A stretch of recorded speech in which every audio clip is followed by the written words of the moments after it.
Diz assim o texto: Paulo, apóstolo de Cristo Jesus, por vontade de Deus, aos santos que vivem em Éfeso e fiéis em Cristo Jesus, graça a vós outros e a paz da parte de Deus, nosso Pai, e do Senhor Jesus Cristo. Irmãos, a carta aos Efésios é muito comum. Quando você começa escrevendo uma carta, antigamente, hoje é o WhatsApp, né? Então, hoje ninguém escreve mais carta. Antigamente era o Messenger, mas muito antes do MSN existiu o quê? As cartas.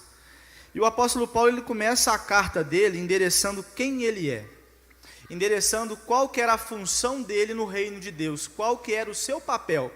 E é interessante que em algumas cartas paulinas, como exemplo a carta da Galácia, a carta aos Gálatas, Paulo, ele menciona também que ele é apóstolo.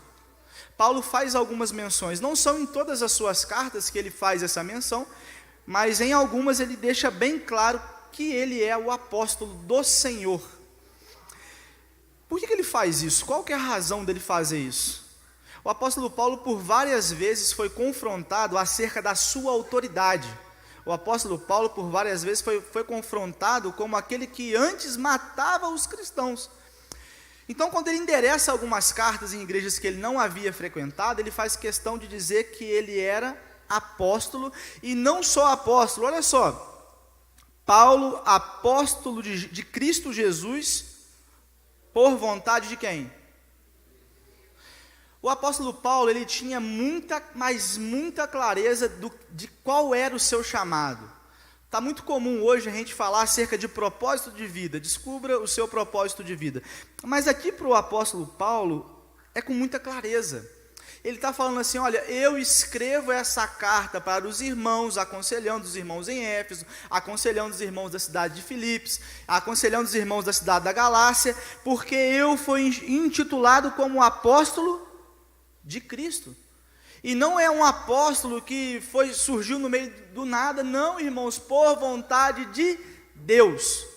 E por mais que eu e você estejamos dentro da igreja, cumprindo os ritos religiosos, por muitas das vezes surgem dúvidas no nosso coração, dúvidas acerca de que nós somos verdadeiros cristãos, dúvidas acerca que se nós estamos frequentando a igreja correta, dúvidas acerca da nossa profissão, dúvidas acerca de tudo que nós fazemos. Mas o apóstolo Paulo, ele começa a carta dele dizendo, olha só, eu não tenho dúvidas. É comum no coração do cristão, e eu acredito que a dúvida para mais do que o medo. Não é isso? Eu ouvi uma frase essa semana que diz assim, ó, cachorro de 2 donos morre de... Por quê? É uma frase muito antiga, né? Um jargão extremamente antigo. Quando eu ouvi, eu olhei para a pessoa e falei assim, olha, eu nunca ouvi esse jargão. Mas aqui o apóstolo Paulo não tem essa dúvida. Ele sabe qual era a sua missão, ele sabe o que ele ia passar, ele enfrenta as dificuldades, e ele escreve a carta. Na primeira linha da carta ele fala assim, olha, eu sou apóstolo por vontade de Deus. E às vezes a gente está na casa de Deus, trabalhando para Deus, e cheio de dúvidas. Poxa, será que eu deveria ser ministro do louvor? Será que eu estou cantando para a glória de Deus? Será que eu devo ser diácono? Será que eu devo ser um presbítero? Será que o meu chamado é um chamado nascido na dúvida ou na confiança do Senhor, amados? O devocional de hoje está mostrando aqui, em primeiro lugar, é que nós devemos ter a convicção...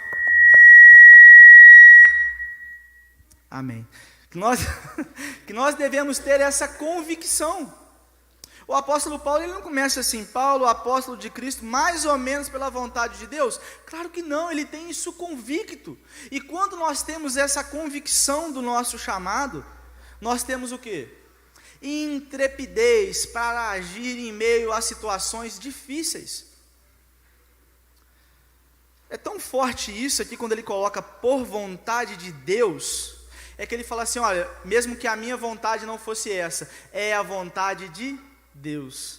Mesmo que não é a minha vontade ser diácono na casa de Deus, não importa, é a vontade de Deus, e isso é manifesto em todos os profetas. Por exemplo, quem casou com a meretriz? Qual foi o profeta que casou com a meretriz? Vocês lembram? Profeta Oséias. Será que era a vontade dele casar com uma meretriz? Será que era a vontade dele criar filhos que talvez não eram deles?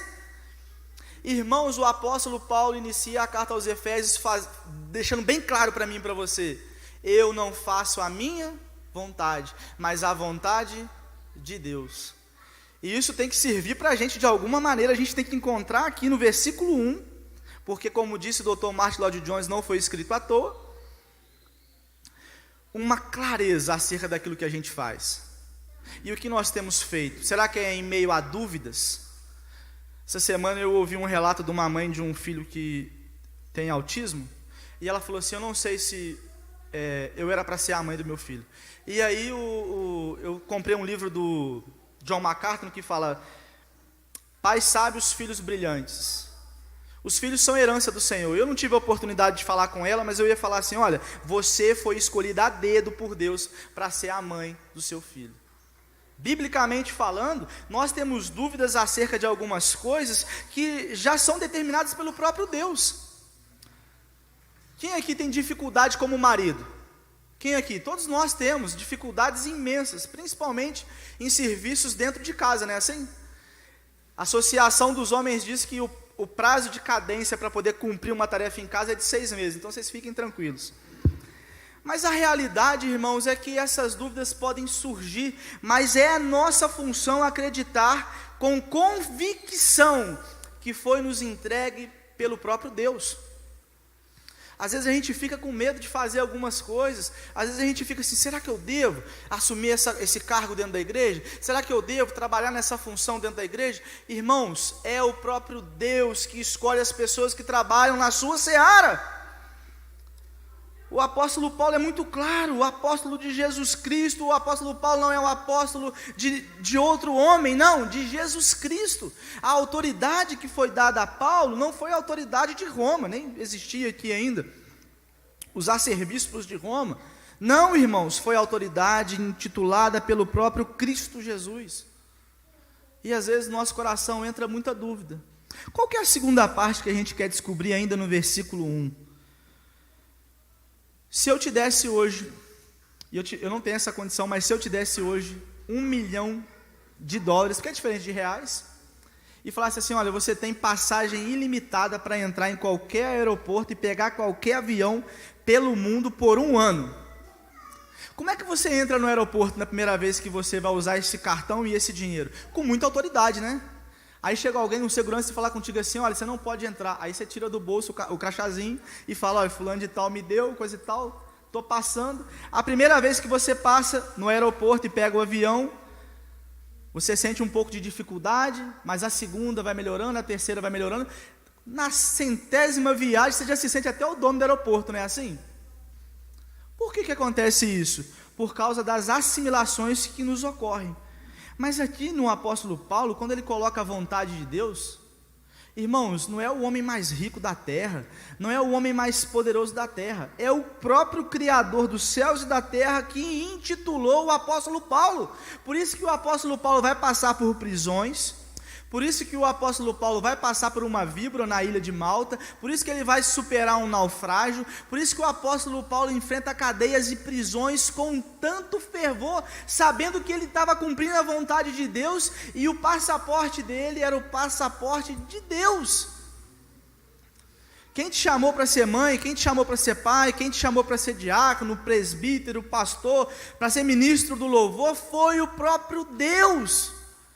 Por que nós temos medo? Por que nós temos dúvidas? Amém, meus irmãos? Esse é o devocional dessa manhã. Eu devolvo a palavra.